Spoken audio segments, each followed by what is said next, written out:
The following is a special presentation of Tony Kurre Radio. From hot dogs to cool kitties, this is Darkside of the Pooch. Welcome back to Darkside of the Pooch. You wearing the same scrubs you were wearing last show, man. We must be doing a long show or something. Man, it feels like I just finished talking to you. It is Darkside of the Pooch, brought to you by Sasquatch Toys and Comics, right there in Homewood. Comics in the 60s, 70s, and 80s, you name it. You got any type of strange toys, they buy them, sell them, and trade them, and they do fantastic work. Check out Sasquatch Toys and Comics right there in beautiful Homewood. The last show I ended, I was asking you what percentage of owners have their dogs or cats cremated when they pass away. What would that number be? I said about 40%.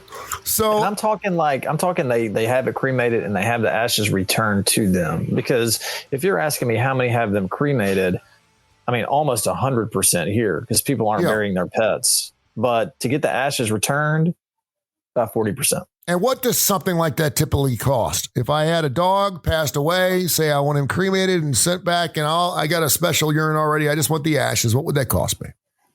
It depends on the size of the dog. Gotcha. It's by weight. So it may cost anywhere between $180 to $300. Okay. There was a Pittsburgh funeral homeowner, 70-year-old man, who also did pet burials and cremation services and was just arrested a couple of days ago. He milked $650,000 over 6,500 victims between 2021 and 2024. So there were 65, as of right now, 6,500 people have chimed in and said that, yeah, they had their pet euthanized and or cremated through this guy. And then evidently he was throwing these dogs into a dump, into a landfill.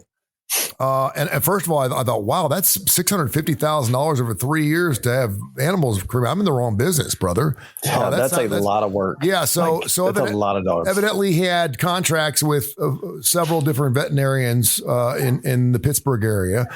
They would send him all of their dead animals. He would do the cremating process and he would send back out, come to find out that he just had a fireplace full of ashes and he was just taking a couple of, okay, how big was the dog? Boom, put them in ashes and then taking, a pickup truck full of dead animals to the dump, and somehow got caught for it. And I'm thinking $650,000. Is there any way to prove that your animal, outside just going to a reputable cremation service? We don't know, do we? No, the only way you could know is if you said, hey, I want to personally watch you do this. Yeah. The company that we use, I used even at my old job, and that's who they used. And so that's who I use. Yeah. And, I guess if gun to head, somebody was like, are you 100% sure? I'd be like, well, I guess I'm not. I just trust, I have faith. Yeah.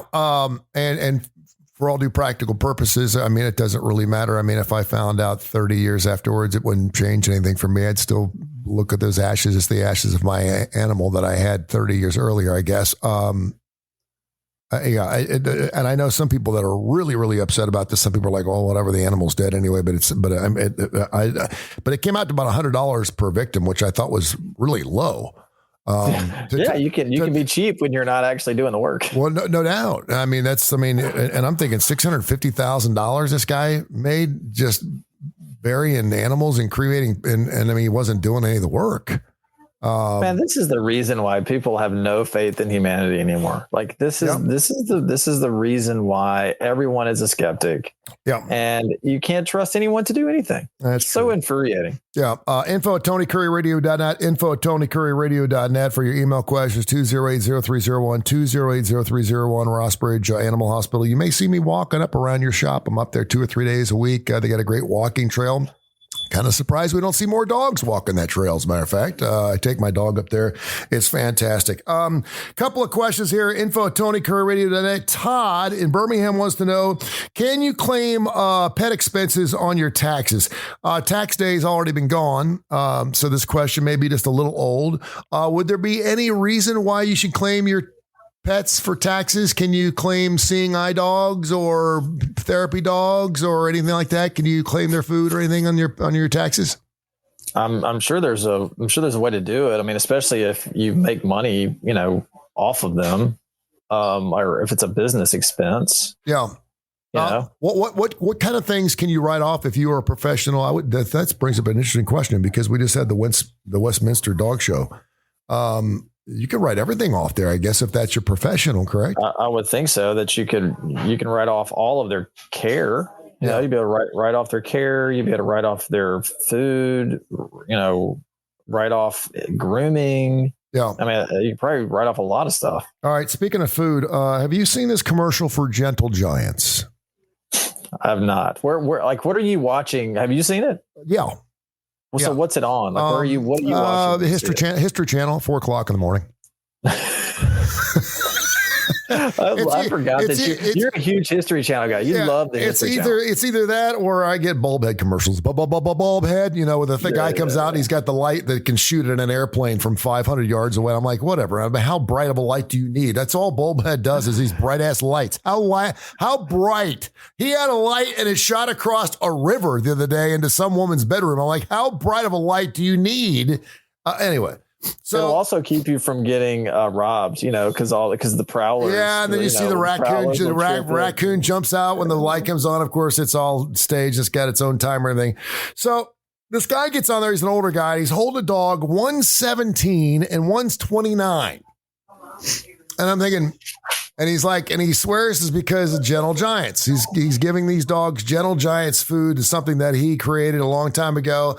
And so I did a little research, and the person who does all their endorsing is Burt Ward, also known as the Boy Wonder from Batman and Robin, the 60s and 70s series. So Burt Ward, gosh, Robin is actually, and Burt Ward of Batman fame says his dogs are 24, 27, 23, and 22 thanks to his Gentle Giants dog food. So he evidently is in cahoots with this guy. They've created this dog food. The beautiful thing is, he says he makes no money on it. He said, my dear friend Adam West, Batman, and I had the greatest time. I have the greatest love and respect for him. We did a show that captured the heart of millions of people and had a great time doing that. My passion now is for animals. Spurred by his wife, Tracy, to open a non-for-profit foundation to save dogs, Gentle Giants Rescue in Northco, California. He says that through saving 15,000 dogs, he took an interest in developing a healthy dog food that wasn't only top of line, but affordable. Do we have dogs that live 29 years old? I've never seen a 29-year-old dog ever. I've never seen a 20-year-old dog. He's got a picture on his site, and he's got numbers by each one of them. And each one of them, 11, 14, 20, 22, 27, 29, 23, 26, 20. And there's all these dogs, and they look like they're, and I'm thinking to myself, that's crazy, right? Yeah. I mean, I'm sorry. I can't buy into this because of the man in Pittsburgh who fleeced all of the people for the cremation. I can't, I'm sorry. You got a guy killing dogs for $100. Yeah. And then you got, I can't buy Burt Ward's story. You're not going to continue to coast on Adam West's coattails, RIP, God rest your soul, Adam West. I don't buy it. You know what, though? If this were real, this guy would have so much money that he would be advertising at prime time of the Super Bowl if it were real. Right. Because you and I had this story a couple of days ago about the pill that's supposed to add like 1 year to a dog's life. Why the hell would I do a pill?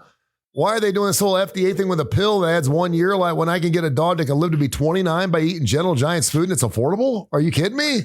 I don't know. I think maybe Bert was like poisoned one too many times. Holy dog food, Batman.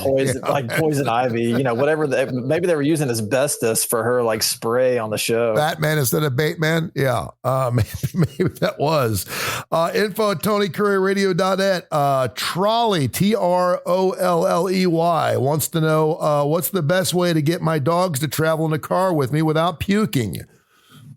That's a good question. Yes. You can try meclizine, which is just Dramamine, 25 milligrams. for most dogs. If you have a really small dog, then you might want to give half of that. Okay. But most dogs, 25 milligrams, and give it a couple hours before they get in the car. Yeah. If it's motion sickness, then a lot of times that'll work.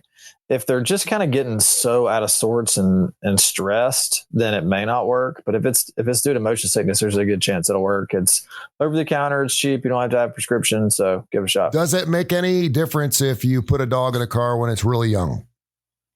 No. I think young dogs are more likely to have car sickness than older ones. Okay, so there's this idea that if you start a dog out really, really young, will get used to the car, and then it won't get sick anymore. And it's funny because my old dog, Frisco, used to puke every time he got in the car, and he wants to go for a car ride. Now, sometimes, if I put the window down, he can hang his head out the window. That would help, which I think it helps with kids too. Because I used to ride in the back of my dad's truck when he threw newspapers all night, and looking out that back window, man, it would take me about 30 minutes, and I'm puking my brains out. He'd get out, give me a certs. I'd suck on a certs for about 13 seconds, and he'd tell me to get my ass back in the truck, and we hit the road again. That's how I got. At least if the dog's head's out the window, at least I have to clean up the puke. Well, sure, but I think sometimes they can smell things, and maybe they're a little distracted by things like that, and it's probably So. All right, info@TonyCurryRadio.net. Todd wants to know, how short should I cut my dog's fingernails? If they bleed, is that bad? If you trim your own dog's toenails, eventually you are going to get one too short and it's going to bleed. It's not the end of the world. Obviously you want to try to avoid it because it's painful for the animal. It's really easy. Well, it's a lot easier to trim nails that are not dark in color, because you can see, just like in our fingernails, how far you have to cut them down. Mm-hmm. But in dogs that have dark colored nails, you can't see the vein in the nail. So those are a lot more challenging to cut. It's really just kind of like, cross your fingers and hope you don't cut them too short. How do you know when it's time to cut your dog's toenails? When they scratch you? For me, it's when I can hear him on the floor. When I can hear tap, tap, tap, I gotta trim them. You just gotta let it go on the hardwoods. You can't. I gotta trim them. Yeah, when he gets to be tapping, we got to trim those nails. All right. Anything else interesting happening at the Rossbridge Animal Hospital? Anything happening there that you want to share with us? You always have a very interesting story you'd like to share with us. Last show we talked about horses getting ready for the Kentucky Derby. You got any good stories?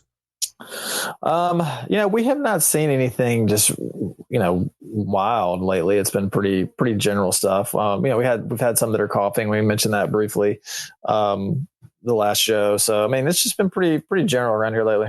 Okay. All right, bro. If you want to have the Rossbridge Animal Hospital people watch your animals, by the way, I know people like to have boarding during the holidays and during the summer months when you're going to the beach and stuff. Please call them early, 208-0301. Want to know from experience, because you guys have one of the best boarding facilities. People will trust you. We do have faith in you. And I realize that if you give me ashes, it will be a Fifi and not a cigarette you smoked the night before, which is really comforting to know. And also rossbridgevet.org.com.net.gov. Whatever you got, their website is fantastic. Brought to you by Sasquatch Toys and Comics. They did comics 60s, 70s, 80s, 90s. I think he's got a comic down there that's worth like $300,000. I'm probably not supposed to say anything like that because he's going to get robbed, but he's got some really expensive stuff down there. And again, if you're looking for any type of toy that brings it back for you, you and I were talking about the football game, the metal football game. He called me today because I heard the show, and I actually have several of those down there. So he's got it all. So check out Seth and, of course, his crew there at Sasquatch Toys and Comics. Thank you, sir. I appreciate you. See you, bud. This has been a special presentation of Tony Curry Radio.